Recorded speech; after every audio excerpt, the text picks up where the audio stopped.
സംഖ്യ അധ്യായം 24. ഇസ്രായേലിനെ അനുഗ്രഹിക്കുന്നത് കർത്താവിന് പ്രസാദകരമെന്ന് മനസ്സിലാക്കിയപ്പോൾ മുന്നവസരങ്ങളിൽ ചെയ്തതുപോലെ ശകുനം നോക്കാൻ പോകാതെ ബാലാം മരുഭൂമിയിലേക്ക് മുഖം തിരിച്ചു നിന്നു. അവൻ കണ്ണുകളുയർത്തി ഗോത്രങ്ങളനുസരിച്ച് ഇസ്രായേൽ പാളയമടിച്ചിരിക്കുന്നത് കണ്ടു. ദൈവത്തിൻ്റെ ആത്മാവ് അവൻ്റെ മേൽ ആവസിച്ചു. അവൻ പ്രവചിച്ചു പറഞ്ഞു, ബയോറിൻ്റെ മകൻ ബാലാമിൻ്റെ പ്രവചനം, ദർശനം ലഭിച്ചവൻ്റെ പ്രവചനം. ദൈവത്തിൻ്റെ വാക്കുകൾ ശ്രവിച്ചവൻ, സർവശക്തനിൽ നിന്ന് ദർശനം സിദ്ധിച്ചവൻ, തുറന്ന കണ്ണുകളോടെ സമാധിയിൽ ലയിച്ചവൻ പ്രവചിക്കുന്നു. യാക്കോബേ, നിന്റെ കൂടാരങ്ങൾ എത്ര മനോഹരം! ഇസ്രായേലേ, നിന്റെ പാളയങ്ങളും വിശാലമായ താഴ്വര പോലെയാണവ, നദീതീരത്തെ ഉദ്യാനങ്ങൾ പോലെയും കർത്താവ് നട്ട കാരകിൽ നിര പോലെയും നീർച്ചാലിനരികെയുള്ള ദേവദാരു പോലെയും.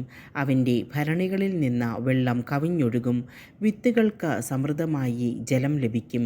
അവൻ്റെ രാജാവ് അഗാഗിനേക്കാൾ ഉന്നതനായിരിക്കും, അവൻ്റെ രാജ്യം മഹത്വമണിയും. ദൈവം ഈജിപ്തിൽ നിന്ന് അവനെ കൊണ്ടുവന്നു. അവന് കാട്ടുപോത്തിൻ്റെ കരുത്തുണ്ട്. ശത്രുജനതകളെ അവൻ സംഹരിക്കും, അവരുടെ അസ്ഥികൾ അവൻ തകർക്കും. അവൻ്റെ അസ്ത്രങ്ങൾ അവരെ പിളർക്കും. സിംഹത്തെപ്പോലെയും സിംഹിയെപ്പോലെയും അവൻ പതുങ്ങിക്കിടക്കുന്നു. അവനെ ഉണർത്താൻ ആർക്ക് ധൈര്യമുണ്ടാകും? നിന്നെ അനുഗ്രഹിക്കുന്നവൻ അനുഗ്രഹീതൻ, നിന്നെ ശപിക്കുന്നവൻ ശാപഗ്രസ്തൻ. ബാലാമിനെതിരെ ബാലാക്കിൻ്റെ കോപം ജ്വലിച്ചു. അവൻ കൈ കൂട്ടിയടിച്ചുകൊണ്ട് പറഞ്ഞു, എൻ്റെ ശത്രുക്കളെ ശപിക്കാൻ ഞാൻ നിന്നെ കൊണ്ടുവന്നു. എന്നാൽ 3 പ്രാവശ്യവും നീ അവരെ അനുഗ്രഹിച്ചിരിക്കുന്നു. അതിനാൽ നിന്റെ ദേശത്തേക്ക് ഓടിക്കൊള്ളുക. വലിയ ബഹുമതികൾ നൽകാമെന്ന് ഞാൻ വാഗ്ദാനം ചെയ്തിരുന്നു, എന്നാൽ കർത്താവ് നിനക്ക് അത് നിഷേധിച്ചിരിക്കുന്നു. ബാലാം അവനോട് പറഞ്ഞു, നിന്റെ ദൂതന്മാരോട് ഞാൻ പറഞ്ഞില്ലേ, ബാലാക്ക് തൻ്റെ വീട് നിറയെ പൊന്നും വെള്ളിയും തന്നാൽ പോലും കർത്താവിൻ്റെ കൽപ്പനയ്ക്കപ്പുറം സ്വമേധയാ നന്മയോ തിന്മയോ ചെയ്യാൻ എനിക്ക് സാധിക്കുകയില്ല. കർത്താവ് അരുളി ചെയ്യുന്നതെന്തോ അത് ഞാൻ പറയും എന്ന്. ഇതാ, എൻ്റെ ജനത്തിൻ്റെ അടുത്തേക്ക് ഞാൻ മടങ്ങുന്നു. ഭാവിയിൽ ഇസ്രായേൽ നിന്റെ ജനത്തോട് എന്തു ചെയ്യുമെന്ന് ഞാൻ അറിയിക്കാം. ബാലാം പ്രവചനം തുടർന്നു. ബയോറിൻ്റെ മകൻ ബാലാമിൻ്റെ പ്രവചനം, ദർശനം ലഭിച്ചവൻ്റെ പ്രവചനം. ദൈവത്തിൻ്റെ വാക്കുകൾ ശ്രവിച്ചവൻ, അത്യുന്നതൻ്റെ അറിവിൽ പങ്കുചേർന്നവൻ, സർവശക്തനിൽ നിന്ന് ദർശനം സിദ്ധിച്ചവൻ, തുറന്ന കണ്ണുകളോടെ സമാധിയിൽ ലയിച്ചവൻ പ്രവചിക്കുന്നു. ഞാൻ അവനെ കാണുന്നു, എന്നാൽ ഇപ്പോഴല്ല; ഞാൻ അവനെ ദർശിക്കുന്നു, എന്നാൽ അടുത്തല്ല. യാക്കോബിൽ നിന്ന് ഒരു നക്ഷത്രമുദിക്കും, ഇസ്രായേലിൽ നിന്ന് ഒരു ചെങ്കോലുയരും. അത് മോവാബിൻ്റെ നെറ്റിത്തടം തകർക്കും, ഷേത്തിൻ്റെ പുത്രന്മാരെ സംഹരിക്കുകയും ചെയ്യും.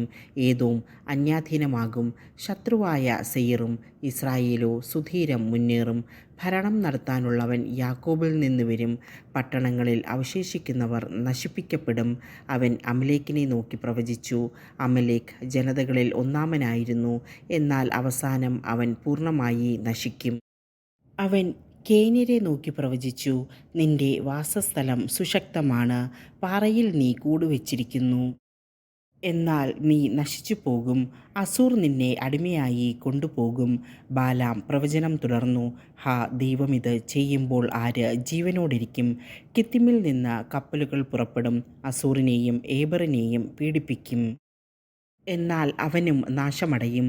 ബാലാം സ്വദേശത്തേക്ക് മടങ്ങി, ബാലാക്ക് തൻ്റെ വഴിക്കും പോയി.